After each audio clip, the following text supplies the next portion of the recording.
Hello mga kabay, good morning. Welcome to my YouTube channel. Happy New Year po pala sa ating lahat. At ako ay nandito kami sa bye-bye. Bali, ang kapatid ko ay nang lalambat. Ayan o. Tapos, dalawa ito at pati yung aking pamangkin. Ayun, yung ang lambat niya na nakalagay lang sa dagat at kami ay maliligo. Kasama ko yung aking paumangkin, may anak at may asawa at saka aking bayaw at saka aking nanay. Ayun sila nagbibihis at ang aking bayaw. Yan o, maliligo kami kasi New Year ngayon. Happy New Year pala po sa ating mga kaibigan dyan. Mega love shout out po at shout out po kay Idol Host Joban Music. Shout out po kay Ma'am Aurora Cooking at shout out po kay Ma'am Kulats TV. Ayan ang aking paumangkin, aking apo. Ayan o. Maliligo kami kasi ngayon New Year man, walang trabaho. Nandito po kami ay nagsama-sama po para maligo. Kami lang kasi yung iba wala may mga trabaho sila, may mga busy sila sa kanilang mga pamilya, mga kabay. At dito mga kabay, dito kami ng ng aking kapatid, mga will dito sa lugar na ito. Yung tinatawag nila ang pasar. Yung pasar ay ibig sabihin po yan, paggawaanan po ng gold dito sa Liti. Malapit lang dito sa amin. At saka yung kabila na yon ay yun po ay tinatawag nila ay pilpos. Yung pilpos po, yung mga abono o pataba, dyan po ginagawa. Yan, kasi sa una nun mga kaabay, sa bata pa ko, bagay, sabi nung papa ko nung una, ito daw wala pa itong pilpos saka yung pasar. Lugar po ito ng mga kayamanang alaman dagat. Marami pong isda rito. Yan lugar na yan oh. Nakikita po niya yan. Maraming isda noon yan. Nung dumating ng pasar at saka itong pilpos, yan unting-unting nasisira at namamatay ang mga laman dagat or mga isda, mga alimasag, alimango, yan ganyan nagkakamatay kasi dahil sa po yan, dahil po sa tag nito yung acid na binubuga sa planta.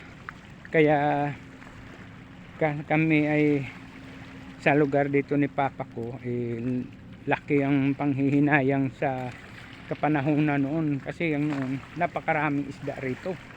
Pero ngayon ewan ko, maswerte ka na lang makakuha ka ng mga 5 kilo na isang pirasong isda rito. Kaya dito po ay talagang dapat noon sana ipinagbawal to rito, kaso lang wala tayong magawa dahil sa gawa ng sa mayor pinayagan nila itayo itong planta na ito.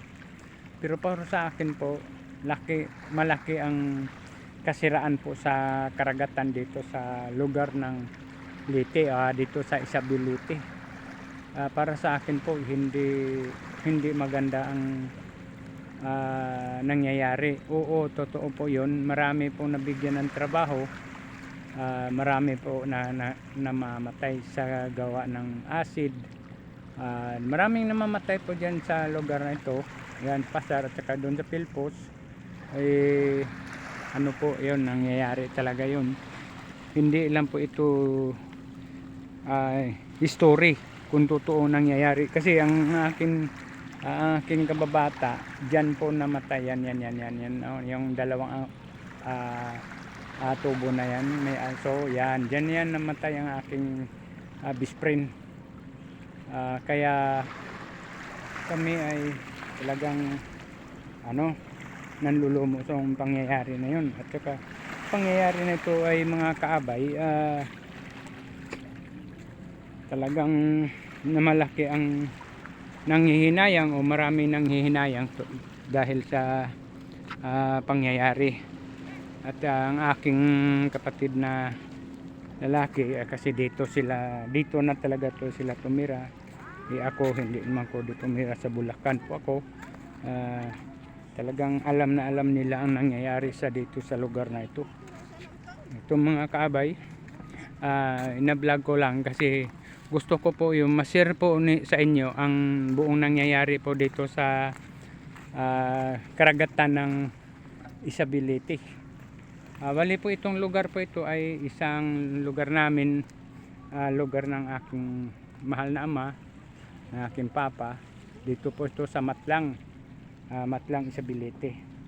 Ayun po, laki ang panghinayang. At saka mga kaabay, yung pag ng mga will kami, hindi ko kasi na-vlog kasi gawa ng walang maghahawak ng kamera. Kami dito palagi kaming nangangawil pag wala po ako duty sa police station, sa duty ko. Banding naman kung may time sa aking mga kapatid or sa aking nanay, kasi almost 40 years kami na hindi nagkikita. Ngayon nagkikita na po kami. Medyo masaya na po ako kasi nakita ko sila na kahit matanda na mga kaabay, kahit papaano matulungan man natin ang ating kapatid at ang aking nanay kasi matanda na eh.